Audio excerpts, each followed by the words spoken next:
Good morning, सुप्रभात। अ, आज हम अपनी कक्षा छठी की अब तक जितनी वर्कशीट हैं उनका संग्रह करेंगे। सो हम स्टार्ट करते हैं वर्कशीट नंबर 1 से, जो हमारे शिक्षा निदेशालय राष्ट्रीय राजधानी क्षेत्र दिल्ली द्वारा भेजी जा रही हैं। और हमारा विषय अपना हिंदी, और ये सबसे पहली वर्कशीट हमारी हिंदी की वर्कशीट नंबर 1। तिथि है 10/9/2020 को आई थी। और ये हमारा पाठ है वह चिड़िया जो कविता है। और इसमें जो कवि हैं श्री केदारनाथ अग्रवाल जी हैं। और ये नीली चिड़िया के जो है समान अपने मन को बताते हैं, जो दूध से भरे अनाज के कच्चे दानों को चोंच मारकर बड़े चाव और आनंद से खा लेती है। ये चिड़िया बहुत छोटी है जो कच्चे दानों को खाकर संतुष्ट हो जाती है। इसे अन्न से बहुत प्यार है। छोटे नीले पंखों वाली चिड़िया गाती भी सुंदर है, और वो पुराने घने वन में जाकर मधुर गीत गा लेती है। एकांत में अकेले में भी वो उमंग से भरी रहती है। उसे जंगल से बहुत प्यार है। तो ये नीले पंखों वाली चिड़िया, और ये इसके सवाल हैं। कविता के कवि का नाम बताइए, इसी में है। चिड़िया को कैसा अनाज खाना पसंद है? कच्चे दूध भरे जुंडे के दाने कह सकते हैं। चिड़िया कहाँ जाकर मधुर गीत गा लेती है? तो जंगल में। चिड़िया के पंख किस रंग के हैं? ये भी हम बता सकते हैं। चिड़िया की तरह हमें भी संतोषी क्यों होना चाहिए, ये पूछा गया है। तो चिड़िया की तरह हमें संतोषी होना चाहिए ताकि हमें जो है किसी तरह का दुख ना हो, हम अपने जीवन को एंजॉय कर पाएँ, अपनी ज़िंदगी को आराम से जी पाएँ, संतुष्ट होकर और अपनी मेहनत के साथ। सो ये हमारी वर्कशीट नंबर 1। अब हम आते हैं अपनी वर्कशीट नंबर 2 पर। वही है वह चिड़िया जो भाग दो, और इसका जो दूसरा पैराग्राफ है, अगला जो पैराग्राफ है वह चिड़िया जो ये है। और इसमें कवि कहना चाह रहे हैं चिड़िया बहुत निडर है, चढ़ी हुई नदी का दिल टटोल कर अपनी चोंच में जल की बूंदें ले आती है, और नीले पंखों वाली छोटी चिड़िया को अपने ऊपर गर्व है। हमें चिड़िया की तरह निडर बनना चाहिए कि जिस तरह से वो चढ़ी हुई नदी में से पानी निकाल लाती है, बिल्कुल वैसे निडर, काम करने के लिए एकदम से तैयार, समस्याओं का सामना करने के लिए भी मेहनत करते हुए। जिस प्रकार चिड़ियाओं को अपने पर विश्वास है और विश्वास भी है, उसी तरह हमें भी अपने पर विश्वास होना चाहिए, क्योंकि काम करते हुए परेशानी तो आएंगी, समस्या आएंगी, संघर्ष करना ही पड़ेगा। सो ये हमारी वर्कशीट नंबर 2। बताइए, नीले पंखों वाली छोटी चिड़िया को अपने पर गर्व क्यों है, ये भी हमने देखा। अगर आप चिड़िया होते तो क्या क्या करते, ये भी हम बता सकते हैं।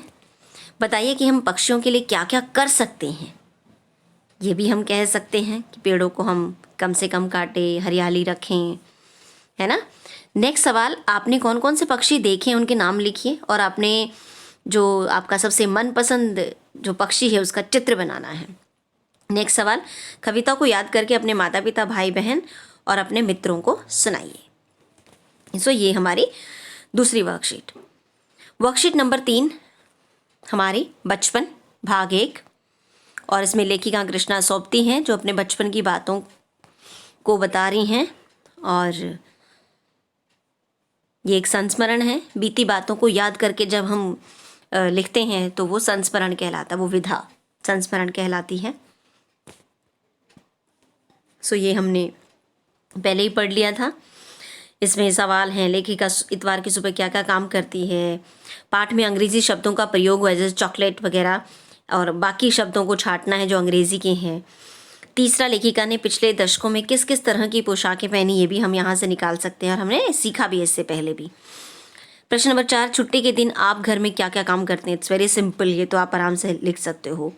और 5वां, दार प्रत्यय लगाकर शब्द बनाओ, जैसे घेर प्लस दार, घेरदार, चूड़ी प्लस दार, चूड़ीदार, इस तरह से बनाने हैं शब्द, है ना। दुकान प्लस दार, दुकानदार, इस तरह से हम बना सकते हैं। सो ये वर्कशीट नंबर 3। अब वर्कशीट नंबर जो हमारी 4 है वो इसी पाठ की है, बचपन भाग 2। कृष्णा सोबती लेखिका हैं, और इसमें सवाल पूछा गया है, लेखिका कृष्णा सोबती अपने बचपन में कौन कौन सी चीज़ें मज़ा लेकर खाती थी। अभी हम यहाँ से देख सकते हैं। क्या आप भी इन चीज़ों को खाते हो? तो 2 तरह से आंसर करना है। पहले कौन कौन सी चीज़ें लेखिका खाती थी, ये हो जाएगा पूरा। फिर आप खाते हो कि नहीं खाते हो, ये जवाब देना है। प्रश्न नंबर दूसरा, तुम्हें बताऊंगी हमारे समय में और तुम्हारे समय में कितनी दूरियां हो चुकी है। इस बात के लिए लेखिका क्या क्या उदाहरण देती है, ये बताना आपको है। हमारे देश में तीसरा प्रश्न, तरह तरह के भोजन प्रचलित हैं। अपने दोस्त या भाई बहन से बातचीत करके विभिन्न प्रकार के भोजनों के नाम लिखना। प्रश्न नंबर 4, पाठ से ऐसे शब्द छाटिए जो आपने पहली बार पढ़े हैं या सुने हैं, वो आप निकाल सकते हो पाठ से। आप अपने बचपन की कोई मनमोहक घटना याद करके भी लिख सकते हो, है ना। सो ये हमारी वर्कशीट नंबर 4। वर्कशीट नंबर 5, बचपन पाठ सही है और इसमें पहला सवाल पूछा गया है, बचपन में स्कूल के हर बच्चे को फिल्म का कौन सा गाना आता था, ये भी इजीली बता सकते हैं इसमें से पढ़ के। शिमला में लेखिका ने बचपन में कौन कौन से मज़े किए, ये भी हम देख सकते हैं। हमारे देश में तरह तरह के भोजन प्रचलित हैं और अपने मित्र, भाई बहन या माता पिता से बातचीत करके किन्हीं 10 भोजन के नाम लिखिए, ये भी ईजी है। प्रश्न नंबर 4, पाठ में कागज़ की पुड़िया बनाने का तरीका बताया गया है। पुराने कागज़ से ऐसी ही एक पुड़िया बनाओ। इस पुड़िया में आप क्या क्या रख सकते हैं, ये भी देखो, सोचो। 5 प्रश्न है। प्रश्न नंबर 5, पाठ से ऐसे शब्द छाटिए जो आपने पहली बार पढ़े हैं या सुने हैं। सो ये हमारी 5वीं वर्कशीट। अब हम आ जाएं अपनी 6ठी वर्कशीट पर। ये हमारी 6ठी वर्कशीट, ये भी बचपन है, पाठ सही है, भाग 4। पहला सवाल पूछा गया है कि लेखिका के बचपन में हवाई जहाज और शोरूम में शिमला कालका ट्रेन का मॉडल ही आश्चर्यजनक आधुनिक चीज़ें थी। आज क्या क्या आश्चर्यजनक आधुनिक चीज़ें तुम्हें आकर्षित करती हैं, उनके नाम लिखने हैं। बहुत सिंपल है, आपने सोचना है। प्रश्न नंबर 2 है, चश्मा लेखिका को क्यों लगाना पड़ा, ये भी लिख सकते हैं हम लोग बड़ा इजीली। प्रश्न नंबर 3 है, अपने परिवार में किसी बड़े सदस्य जैसे माता पिता, दादा दादी आदि से उनके बचपन की बातों को सुनिए कि बचपन में वे क्या क्या करते थे और उनकी किसी रोचक घटना को लिखिए, ये हम कर सकते हैं। नेक्स्ट हमारा सवाल है प्रश्न नंबर 4, पाठ में आए अंग्रेजी भाषा के शब्दों को ढूंढकर लिखो, वाक्य बनाओ उनसे। नेक्स्ट प्रश्न नंबर 5, क्रियाओं से भी भाववाचक संज्ञाएं बनती हैं। जैसे मारना क्रिया है, मारना, मार रहा है, उससे भाववाचक संज्ञा बन गई मार। काटना से काट, ये बन गई। तो तुम भी इसी संस्मरण से कुछ क्रियाओं को छाटो, लिखो और उनसे भाववाचक संज्ञा बनाओ। नेक्स्ट हमारी कार्यपत्रक 7, ये भी बचपन से ही है और इसमें पहला सवाल है, चश्मा लगाने पर उनके चचेरे भाई उन्हें क्या कहकर चिढ़ाते थे। अगला सवाल है, अगर तुम्हें अपने लिए एक चश्मा बनाने को कहा जाए तो आप कैसा चश्मा बनाओगे, और दिए गए स्थान पर उसकी कल्पना से चश्मे का डिज़ाइन बनाओ। कैसा चश्मा बनाओगे ये लिखना है और डिज़ाइन भी बनाना है। प्रश्न नंबर 3, अपने बचपन की कोई रोचक घटना याद करके लिखिए, ये भी सिंपल है। और हमारी वर्कशीट नंबर 8, ये हमारा अगला चैप्टर शुरू होता है, नादान दोस्त, और ये भी बड़ा इंटरेस्टिंग है और मुंशी प्रेमचंद जी ने लिखा है नादान दोस्त। पहला सवाल, अंडों के बारे में केशव और श्यामा के मन में किस तरह के सवाल उठते थे। दूसरा सवाल, केशव और श्यामा आपस में सवाल जवाब करके अपने दिल की तसल्ली क्यों किया करते थे, क्यों अपने मन को तसल्ली दिया करते थे, ये हम इसे पढ़कर देख सकते हैं बड़ा इजीली। केशव और श्यामा ने अंडों के बारे में क्या क्या अनुमान लगाए। प्रश्न नंबर 4, यदि उस जगह आप और आपका मित्र होता तो आप दोनों उसमें क्या अनुमान लगाते और क्या करते उनका। प्रश्न नंबर 5, पाठ में गर्मी के दिनों की चर्चा है, अगर सर्दी या बरसात के दिन होते तो क्या क्या होता, सोच कर लिखिए। पानी आ सकता था वहाँ पर और सर्दी में तो ठंड हो सकती थी वहाँ पे बहुत ज़्यादा। वर्कशीट नंबर हमारी 8 थी और अब हम आ गए 9 पर। ये भी नादान दोस्त प्रेमचंद जी द्वारा लिखा हुआ, यानी लेखक प्रेमचंद है। पहला सवाल पूछा गया है, केशव का ध्यान किस तकलीफ की तरफ नहीं गया था, ये हम इसमें से देखकर अपना निकाल सकते हैं। और जो वो कहती है ना, श्यामा धूप नहीं लगती इनको, धूप लगती होगी इनको, तो ये इस तरफ ध्यान नहीं गया था। नेक्स्ट हमारा सवाल है, केशव और श्यामा ने अंडों को धूप से बचाने के लिए क्या क्या उपाय सोचे थे, ये लिखिए। ये भी इसमें आराम से मिल जाएगा हमें आंसर पढ़ने से। क्या तुम्हें भी किसी नई चीज़ या बात को लेकर कौतूहल महसूस होता है, आश्चर्य होता है, ऐसी किसी कौतूहल, आश्चर्य, जिज्ञासा, ये सब आ जाएगा। ऐसे किसी अनुभव को लिखिए जो तुम्हारे मन में हुआ था, उस समय आपके मन में क्या क्या सवाल उठे थे। प्रश्न नंबर 4, यदि उस जगह आप और आपका मित्र होता तो आप दोनों क्या क्या उपाय सोचते। प्रश्न नंबर 5, कार्यपत्रक में दिए गए चित्र को ध्यान से देखकर किन्हीं 5 संज्ञा शब्दों के नाम लिखकर वाक्य बनाएंगे, है ना।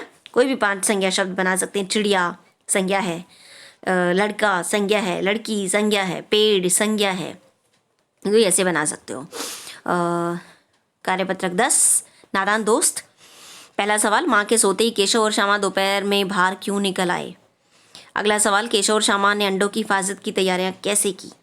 अगला सवाल, क्या आपने भी घर वालों से छुपकर कुछ काम किया है, ऐसे किसी अनुभव को लिखिए। अगला सवाल, जब आपने घर वालों से छुपकर कुछ काम किया तो बताओ कि ऐसे में तुम्हारे मन में क्या क्या सवाल उठे। अगला, दिए गए शब्दों से वाक्य बनाना है। फिर हमारी कार्यपत्रक नंबर 11, और ये भी नादान दोस्त पाठ से हैं। आपके अनुसार केशव ने श्यामा को अंडे क्यों नहीं दिखाए। अगला सवाल, केशव ने जो ही कार्निश पर हाथ रखा दोनों चिड़िया उड़ गई, ऐसा क्यों हुआ। बातचीत करके लिखो मित्र के साथ। अगला सवाल, कार्यपत्रक में दिए गए चित्र को देखकर आपके मन में चिड़िया के प्रति जो विचार आ रहे हैं उन्हें लिखो। अगला सवाल, अंडों की सुरक्षा के लिए केशव ने क्या क्या किया। अगला सवाल होता है, केशव ने श्यामा से चिथड़े, टोकरी, दाना पानी मंगा कर क्यों रखे थे। अब हम आ जाएं अपने कार्यपत्रक नंबर 12 पर। ये हमारी कार्यपत्रक 12, ये भी नादान दोस्त। पहला सवाल पूछा गया है, माँ के पूछने पर भी दोनों में से किसी ने किवाड़ खोलकर दोपहर में बाहर निकलने का कारण क्यों नहीं बताया। श्यामा की आंखों में आंसू क्यों भर आए। माँ ने धूप से आंखों को बचाते हुए दोनों बच्चों से क्या क्या सवाल किए। माँ के अचानक आ जाने के कारण केशव क्यों डर गया। क्या आपके साथ भी कभी ऐसा हुआ है कि आप कोई काम छुप कर रहे हैं और आप पकड़े जाते हैं, तो ये लिखना है। सो ये हमारी 12 कार्यपत्रक। अब हम आ जाए 13 पे। ये भी नादान दोस्त। पहला सवाल, प्रश्नों के उत्तर देने हैं और इसमें है, ऊपर लिखे वाक्यों में रेखांकित शब्द रीतिवाचक क्रिया विशेषण का काम कर रहे हैं क्योंकि बताते हैं उठने, कहने, बोलने की क्रिया कैसे क्रिया हुई है हमारी। कर वाले शब्दों के क्रिया विशेषण होने की एक पहचान ये भी है कि ये अक्सर क्रिया से ठीक पहले आते हैं। अब तुम भी इन क्रिया विशेषणों का वाक्य में प्रयोग करो।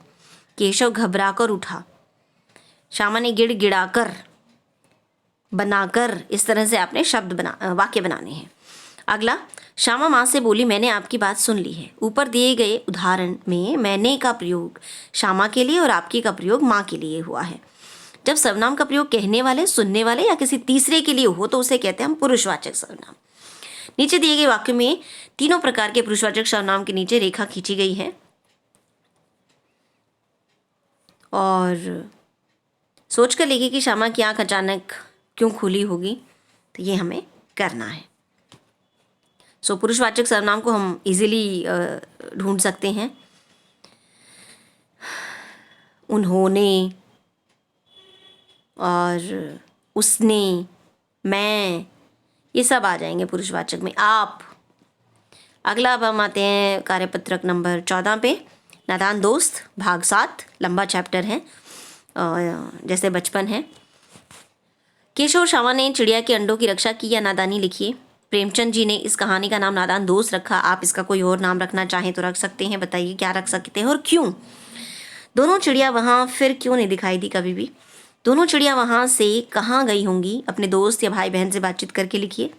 क्या आपके साथ भी ऐसा हुआ है कि आप अच्छा काम कर रहे थे परंतु वो गलत हो गया हो, याद करके लिखिए। तो ये सब हमें करना है।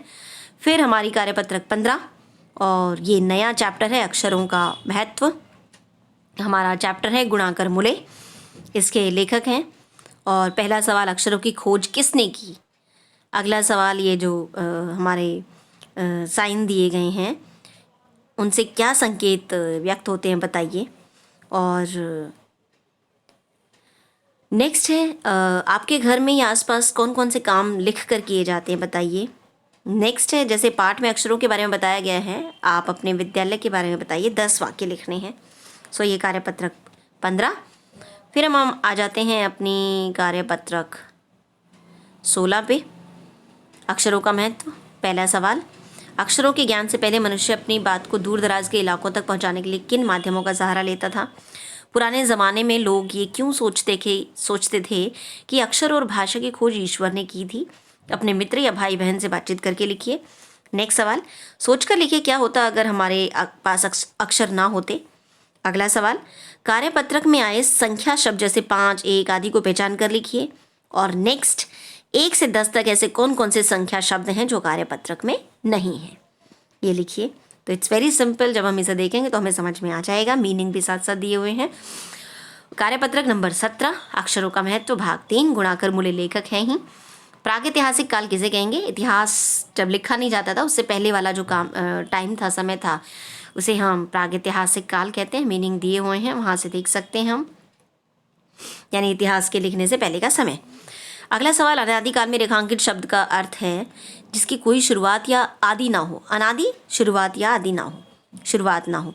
ये शब्द मूल शब्द के शुरू में कुछ जोड़ने से बना है, इसे कहते हैं उपसर्ग।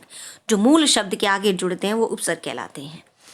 जैसे आदि जो है उससे आगे अन उपसर्ग जोड़ दिया तो वो बन गया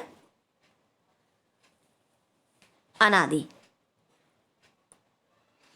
सो ये उपसर्ग है। असफल, सफल में अ जोड़ दिया, अ उपसर्ग है। अनुचित में इस तरह से हम लोग अपने काम कर सकते हैं। क्या होता अगर भाषा ना होती? आपके मित्र या भाई बहन से बातचीत करके लिखिए। भाषा नहीं होती तो हम अपने विचार नहीं प्रेजेंट कर सकते थे। नेक्स्ट, पाठ में ऐसा क्यों कहा गया है कि अक्षरों के साथ एक नई युग की शुरुआत हुई? उससे अगला है, अक्षरों की खोज का सिलसिला कब और कैसे शुरू हुआ?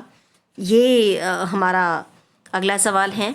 फिर हम आते हैं कार्यपत्रक नंबर 18 पर, और अक्षरों का महत्व, भाग 4। पहला है सवाल, सोचकर लिखिए कि अक्षरों की खोज से मनुष्य को क्या लाभ हुआ। ये हम लिख सकते हैं। यदि अक्षरों की खोज ना होती तो क्या होता? अक्षर हमारे पास नहीं होते तो हम कुछ भी नहीं पढ़ सकते थे, है ना। कुछ हमारे पास होता ही नहीं देखने के लिए लिखित। नेक्स्ट, लिखित और मौखिक भाषा की लाभ हानि के विषय में अपने दोस्तों से बातचीत करके लिखिए। लिखित और मौखिक दोनों के अलग अलग लाभ और अलग अलग हानि अगर हैं तो। वैसे तो संख्याएं संज्ञा होती हैं, पर कभी कभी ये विशेषण का काम भी करती हैं। जैसे हमारी धरती लगभग 5 अरब वर्ष पुरानी है। कोई 10,000 साल पहले आदमी ने गाँवों को बसाना शुरू किया। इन वाक्यों में रेखांकित अंश, साल, संज्ञा के बारे में विशेष जानकारी दे रहे हैं, इसलिए संख्यावाचक विशेषण है ना। तो संख्यावाची विशेषण का जो है उपयोग हुआ है। जैसे इन्हें गिना जा सकता है, 4 संतरे, 5 बच्चे, 3 शहर। लेकिन अगर किसी चीज़ को नहीं गिना जा सकता, उसके साथ संख्या वाले शब्दों के अलावा मापतोल का इस्तेमाल भी किया जा सकता है। जैसे 3 जग पानी, 1 किलो जीरा। गिन नहीं सकते ना जीरे को। यहाँ रेखांकित भाग, ये इसे कहेंगे हम परिमाणवाचक विशेषण। परिणाम नहीं, परिणाम रिजल्ट होता है, परिमाणवाचक विशेषण, क्योंकि इनका संबंध सीधा सीधे मापतोल से होता है। उसके बाद ये हमारे पास कुछ एग्जाम्पल हैं।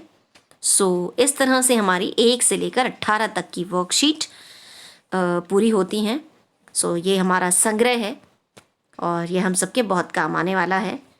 थैंक यू, धन्यवाद।